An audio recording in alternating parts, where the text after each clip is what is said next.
Welcome.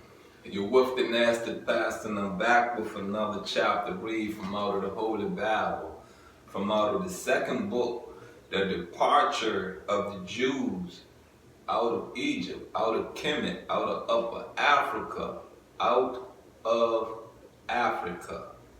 You know, this book, this precious book from out the Holy Bible, you know what I mean? We're talking about, Exodus. You feel what I'm saying?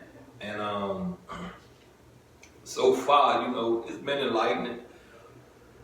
So far, it's been enlightening, and so far, it coincides with the movie Exodus. So I just say this to you, there's a Bible laying around. There's a smartphone laying around with an app store. It's free. You get me? It's free. I'm not gonna say something to you that's not in this. I'm gonna read it. I'm gonna process it. You get what I'm saying? Your outlook, your opinion, your processing may not be like mine, but I can guarantee you, if we dialogue, if we really get a concrete understanding, we will coincide with each other. We will lift a nation of lost people. You feel what I'm saying? We will lift them. You get what I'm saying? Lift, elevate them. You got what I'm saying? Look, as I said, I am the Nasty Pastor. This is a chapter read from Exodus. And we're on, I believe this will be chapter 8. And chapter 8 is titled The Second Plague, Frogs. And the Lord spoke to Moses, "Go to Pharaoh and say to him, Thus say the Lord, let my people go, that they may serve me. But if you refuse to let them go, behold, I will smite all your territory with frogs." Now, peep this, right? This is the second time going back to Pharaoh. No, the second time going back to Pharaoh asking, "Can you let my people go?" You feel what I'm saying? How many of y'all can relate to being with your wife, your spouse? Let me say it that way, because some of you women go through it too. How many of you have been with your spouse? And let's break it down to just being with your girlfriend. How about let's break it down to the relationship between your parents? You feel what I'm saying? You have went to them and asked them to stop. How many? How many? How many times did it take? You got what I'm saying? Because see, me saying how many times it take me to the commercial of the little aisle, asking the little boy, how many licks does it take to get to the center of a Tootsie Roll Pop? You understand what I'm saying? They in there just a 100, a 2 a 3 he. You get what I'm saying? Doesn't it get irritating when people don't understand the question you're asking? Doesn't it? Don't it really? You get what I'm saying? Let's proceed. So the river shall bring forth frogs abundantly, which shall go up and come into your house, into your bedroom, on your bed, into the houses of your servants, on your people, into your ovens, and into your kneading bowls. And the frogs shall come up on you, on your people, and on all your servants. Then the Lord spoke to Moses, "Say to Aaron, stretch out your hand with your rod over the streams, over the rivers, and over the ponds, and cause frogs to come up on the land of Egypt." So Aaron stretched out his hand over the waters of Egypt, and the frogs came up and covered the land of Egypt. And the magicians did so with their enchantments and brought up frogs on the land of Egypt. Then Pharaoh called for Moses and Aaron and said, "Entreat the Lord that he may take away the frogs from me and from my people. And I will let the people go, that they may sacrifice to the Lord." And Moses said to Pharaoh, "Accept the honor of saying, when I shall intercede for you, for your servants, and for your people to destroy the frogs from you and your houses, that they may remain in the river only. So he said tomorrow, and he said, let it be according to your word, that you may know that there is no one like the Lord our God. And the frogs shall depart from you, from your houses, from your servants, and from your people. They shall remain in the river only. Then Moses and Aaron went out from Pharaoh, and Moses cried out to the Lord concerning the frogs which he had brought against Pharaoh. So the Lord did according to the word of Moses, and the frogs died out of the houses, out of the courtyards, and out of the fields. They gathered them together in heaps, and the land stank. But when Pharaoh saw that there was relief, he hardened his heart and did not heed them, as the Lord said. Now, come on now. Let me say this to you right here. You got what I'm saying? What does it take for you to understand you lost? What does it take for you to understand, not so much bow down, but what does it take for you to understand you're not going, I asked you for something, you said, okay, I will do that. Now that the terror, the turmoil upon you has stopped, you back to the same old stuff. Let me tell you something. I said your life is in these scriptures. Look, my ex-wife, my youngest son mom, my daughter mom, you get me? I used to go to them and say, you know what I mean, this irritable, that irritable, bam, da, boop, bam, boom, pig. You got what I'm saying? I haven't got physical. I haven't got verbal. I've asked questions. I've asked in a politely way. Okay, when I pack my bags and leave, no, baby, don't leave. I'm going to change this. After 2 weeks, back to the same old thing, right?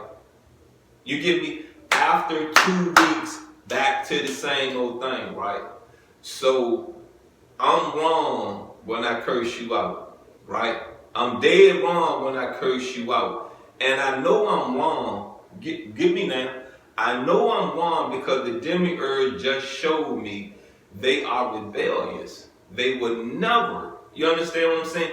They would never do as you ask to keep your emotions at a standstill in love. You understand what I'm saying? A standstill in love. That means when I say a standstill, that means we're at peace. You feel me? We're at peace. We have harmony. We are in the same rhythm. You get me? You got it? I'm not going to say I'm ignorant. I'm not going to say that I'm overlooking the messages that was presented to me. But love can blind you. You feel me? It can blind you. It really can. Your situation can blind you. You understand me? Let's get back into this. Hopefully I remember where I'm at. We're on the third plague, lice. So the Lord said to Moses, say to Aaron, stretch out your rod and strike the dust of the land so that it may become lice throughout all the land of Egypt. And they did so, for Aaron stretched out his hand with his rod and struck the dust of the earth, and it became lice on man and beast. All the dust of the land became lice throughout all the land of Egypt. Now the magicians so worked with their enchantments to bring forth lice, but they could not. So there were lice on man and beast. Then the magician said to Pharaoh, this is the finger of God.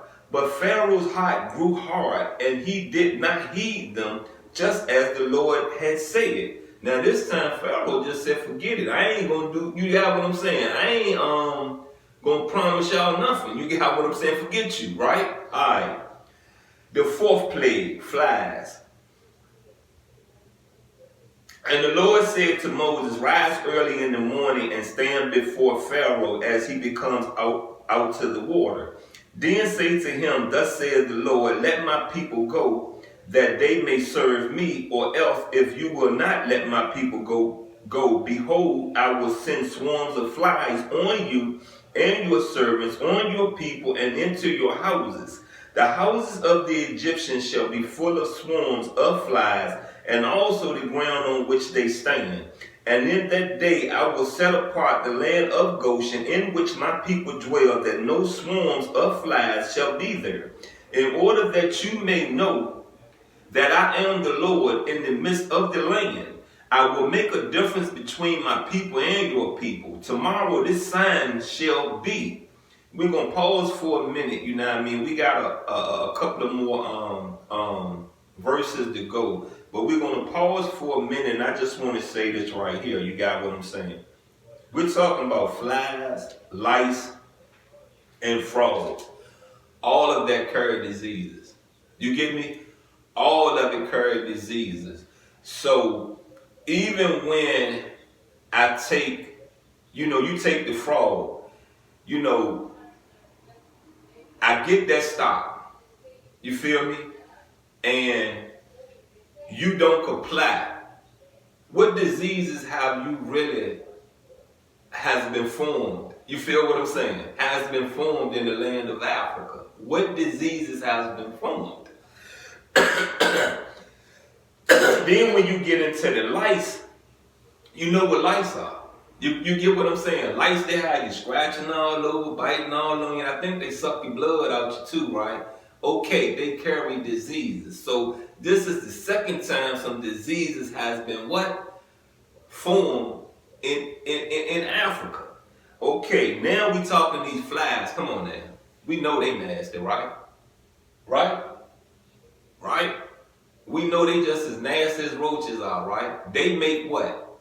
They make them flies turn into what they call them, maggots. You feel what I'm saying? Maggots nasty. Very nasty. Come on now. All of this infliction, all of this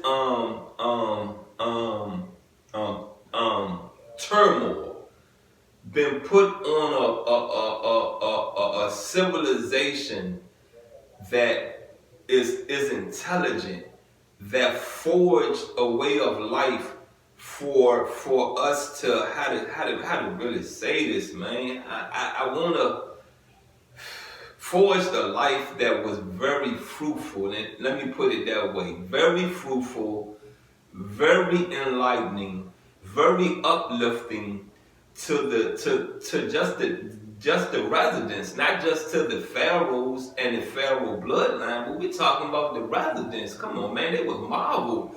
They was overwhelmed about the things that was done in those prehistoric times. You feel what I'm saying, man? The people had pools inside their house.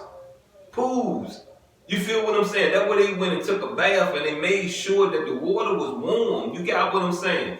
What else? What other things they done? Look at the structures they built. Come on, man. We talking about they calculated everything to height, to width. You feel what I'm saying? They calculated everything to make sure that this structure would never fall. You feel what I'm saying? These pyramids, these monuments, these statues, they have not failed. And this is the beginning of time that these things was created. Natural disasters have not even, look, the most that ever happened to these structures that other countries have came in and took their cannons and blew a nose off. Took their cannon, took something and chiseled a nose off, chiseled an eyeball off. You know, that's man destruction, but we're talking about natural disasters. The most that ever happened was natural is that the sand covered these structures up. You feel me? The sand. Let's go and finish this chapter off. Verse 24. And the Lord did so. Thick swarms of flies came into the house of Pharaoh, into his servant's house, and into all the land of Egypt. The land was corrupted because of the swarms of flies. Then Pharaoh called for Moses and Aaron and said, go sacrifice to your God in the land. Now think about a fly on your fruit. And you know, they plenty of fruit back then. You feel what I'm saying? Think about a fly on your fruit for whole days. We ain't talking about one fly. We talking about a lot of them. Now, what does that do to the grain? That make the grain tainted, so your people gonna starve, right? All right, let's get on back into 25. Then Pharaoh called for Moses and Aaron and said, "Go sacrifice to your God in the land." And Moses said, "It is not right to do so, for we would be sacrificing the abomination of the Egyptians to the Lord our God." Sacrificing the abomination of the Egyptians to the Lord our God. So I say this right here. Does that sound right? Abomination? Because we just, you know what I mean, we just went over abomination, I think, in Revelation. And Revelation says that abomination is like molestation. You feel what I'm saying? Raping a woman. You feel what I'm saying? Because see, that's what they said, that gay people are abomination to the mankind. No, they're not an abomination. They are a gift to mankind. If we sacrifice the abomination of the Egyptians before their eyes, then will they not stone us? We will go 3 days' journey into the wilderness and sacrifice to the Lord our God as he will command us. So Pharaoh said, "I will let you go, that you may sacrifice to the Lord your God in the wilderness. Only you shall not go very far away. Intercede for me." Then Moses said, "Indeed, I am going out from you, and I will entreat the Lord, that the swarms of flies may depart tomorrow from Pharaoh, from his servants, and from his people. But let Pharaoh not deal deceitfully anymore in not letting the people go to sacrifice to the Lord." So Moses went out from Pharaoh and entreated the Lord. And the Lord did according to the word of Moses. He removed the swarms of flies from Pharaoh, from his servants, and from his people. Not one remained. But Pharaoh hardened his heart at this time also, neither would he let the people go. That is the end of that chapter. Read, and that was chapter 8, right? Yeah, that's the end of that chapter. Read. And I'm going to say this to you right here. You got what I'm saying? You can't say the demiurge ain't love us. You can't tell me the demiurge ain't love us, man. Come on, man. You hear it again? The demiurge removed the flies and all that stuff, but this, young Ramses, didn't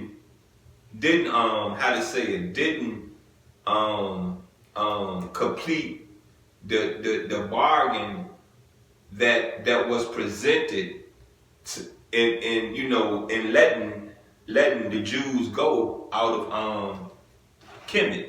So what do you think the demiurge is saying? You a liar. All the demiurge have done for our culture. Why lie? Wasn't that a test upon us where that, are we going to listen? Are we going to tell the truth? Are we going to be obedient? Are we going to accept? You get what I'm saying? Accept freeing these Jews and building the rest of our civilization ourselves. You feel what I'm saying? Are we going to accept that? You get it? So I say this to you once again, you know what I mean? Please understand to take heed. Please understand to listen. You get me? Listen. Understand when you need to put actions to things, and please stop being stubborn. Please let your pride go. Please, once again, stop being stubborn. Understand the task at hand that is being asked of you. You've been with the Nasty Pastor. I'm out, and I love you.